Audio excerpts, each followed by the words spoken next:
소바이러스성 질병인 럼피스킨병이 지난 20일 국내에서 처음 발생한 후에 어제까지 총 17건으로 늘어났고 800마리가 넘는 소가 살처분됐습니다.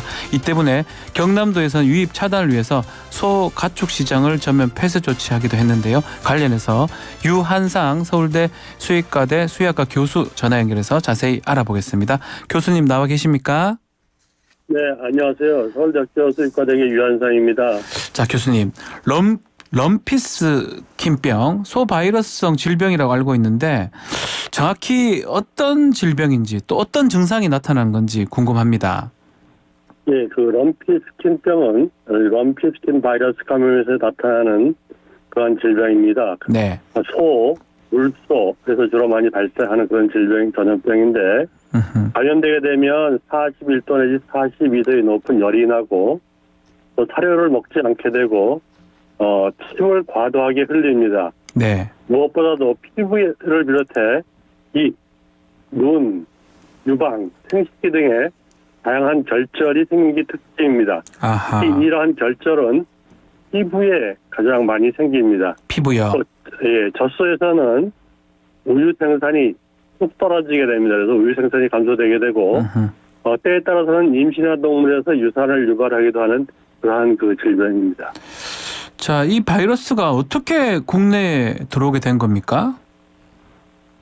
현재로서는 이 질병이 국내에 언제 어떻게 들어왔는지 정확히 알 수가 없습니다. 그래서 이 부분에 대해서 예. 더 많은 역학적 조사가 필요한 그런 부분이고요. 그러나 이제 현재 발생 상황이나 발생 지역을 이렇게 봤을 때 적어도 한 달 이전에 한 가지 이상의 경로를 통해서 우리나라에 들어왔지 않았나 이렇게 생각을 하고 있습니다. 자, 폐사율 10% 안팎이라고 이제 보도가 되고 있던데 이게 치명적인 건지요? 그리고 방역 당국이 지금 위기 경보를 심각으로 격상을 했더라고요. 네, 이 럼피스킨병은 폐사율이 10% 내외이기 때문에 이렇게 높다고 할 수는 없습니다. 아하. 그러나 이 전파율이 굉장히 높기 때문에 네. 물론 전파는 이제 사육 환경이나 사육 방식, 가축의 밀도, 국가의 방역 의지 이에 따라 다르긴 하지만 네. 최고 50%까지 이렇게 보고가 되고 있습니다. 그래서 이 질병이 발생하게 되면 이제 폐사에 의한 소실보다는 가죽을 생산을 못하게 된다든지 우유 생산이 감소된다든지 네. 또 유산이 발생한다든지 소가 잘 안 자라게 된다든지 때에 따라서 이제 국제 거래도 중단될 수 있기 때문에 경제적으로 피해가 큰 그러한 그 질병입니다. 그래서 네. 발생에 따라서 심각 단계를 격상한 것 같습니다. 지금 전파력이 강하다고 말씀을 하셨는데 그 지난해 인도에서는 200마리 이상 감염됐다는 보도가 있더라고요. 예, 인도에서는 200만 마리입니다. 200만 마리. 예, 감염돼서 예. 약 15만 도가 폐사하고 나머지들은 가죽 생산, 우유 생산 이런 것들이 감소했기 때문에 예. 그에 대한 경제적 피해가 막대한 걸로 알고 있습니다. 이제 걸리면 폐사율은 폐사율이지만 결국은 경제 손실이 가장 큰 거네요. 우유가 덜 나오고 그러니까요. 경제 손실이 가장 큰 그런 질병입니다.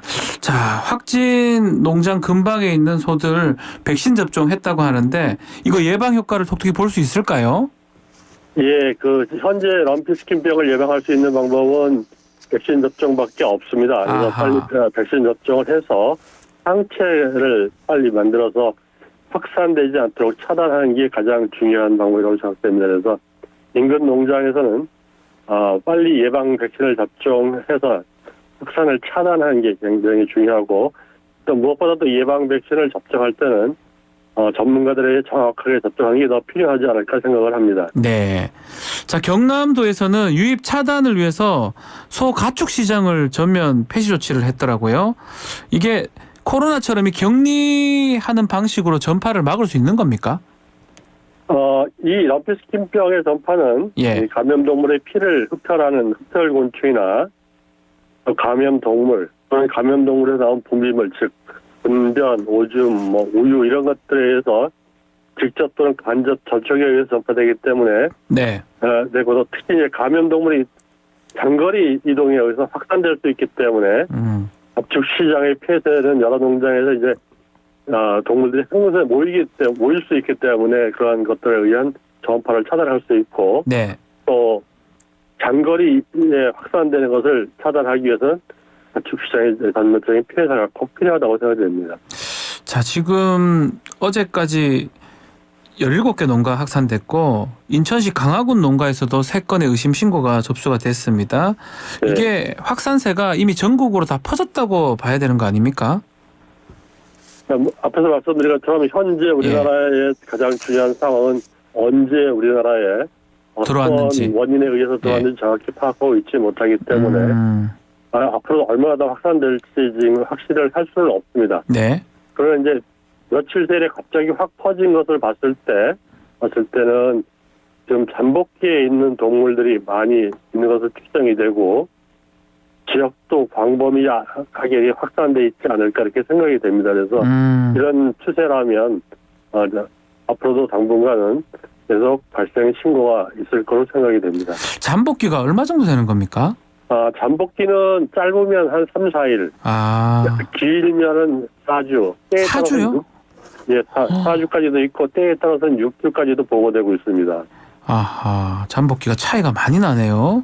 예, 그 농장에 이제 소의 사육 형태나 사육 방식 또 방역 상황 이런 여러 가지에 의해서 차이가 많이 있습니다. 그러면 이제 장기적으로 좀 봐야 될 것 같은 거 아닙니까? 왜냐하면 기니까요. 일단은 현재 발생을 했기 때문에 현 상황을 정리하는 게 가장 우선이지만 이게 어느 정도 정리가 되면 우리나라의 이 럼피스킨병에 대해서 장기적인 방역 대책이 필요하다고 생각됩니다.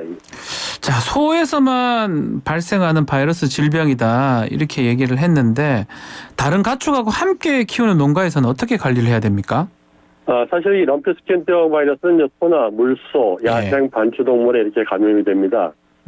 근데 임상 증상은 이제 소나 물소에서 주로 나타낼 것뿐인데 그러나 이제 앞에서 말씀드린 것처럼 이 흡혈 동물에 의한 전파 또 분비물들의 직간접적인 접촉 이런 것이 계속 전파될 수 있기 때문에 축산농가에서 키우는 여러 동물들 개나 고양이 또 이런 것들이 그 분비물들과 다른 동물 분비물과 접촉을 해서 다른 지역이나 다른 동물로 옮길 수도 있고 그렇기 때문에 이런 동물들이 소와 접촉하지 못하도록 해야 할 것으로 생각이 됩니다.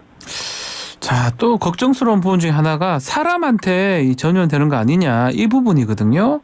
일단은 이 방역 정책상 살처분 지침 우선 따르고 있긴 한데 이 럼피스킨병 걸린 소고기 우유를 사람이 먹으면 위험해질 수 있는 겁니까?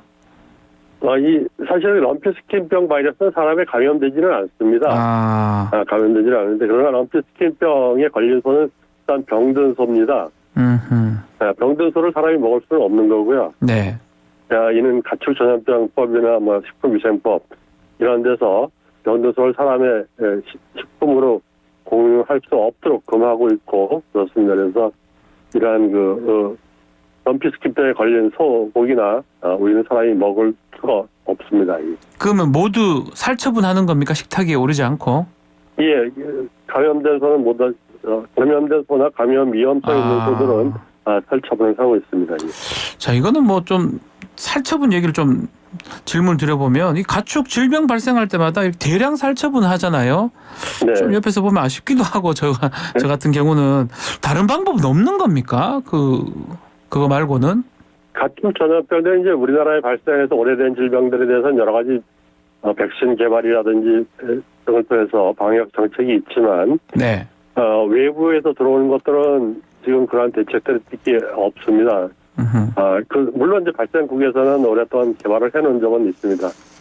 그러나 이제 이 국내 발생이 없으면 그것을 예방하기 위한 적극적인 준비를 할 수 있겠지만 일단 발생을 하기 위해서는 첫 번째 단계로서는 그 전염원이 될 수 있는 개체들을 없애야 되기 때문에 네. 1차적으로 살처분을 하게 되고 2차적으로 이제 예방 백신을 한다든지 이런 방법들에 의해서 차단을 하고 예방을 하고 있습니다. 자, 일상생활에서 예방하는 방법 어떤 게 있을까요? 몇 번 말씀드리지만 럼피스킨병은 이제 주로 흡혈곤충이나 네.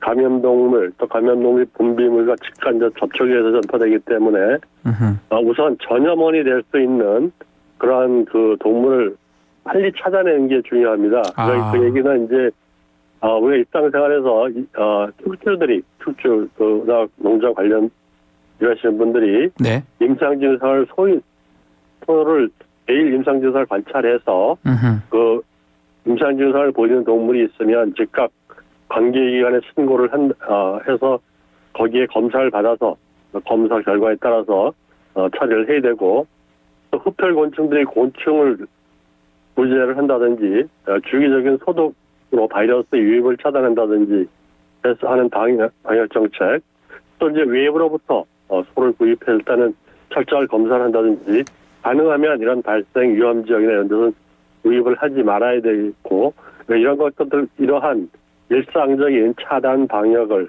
하게 되고 그다음에 이제 예방 접종에 대한 적극적인 협조가 있어야 될 거로 생각이 됩니다. 알겠습니다. 자, 오늘 말씀 여기까지 듣겠습니다. 감사합니다. 네, 감사합니다. 유한상 서울대 수의학과 교수와 함께했습니다.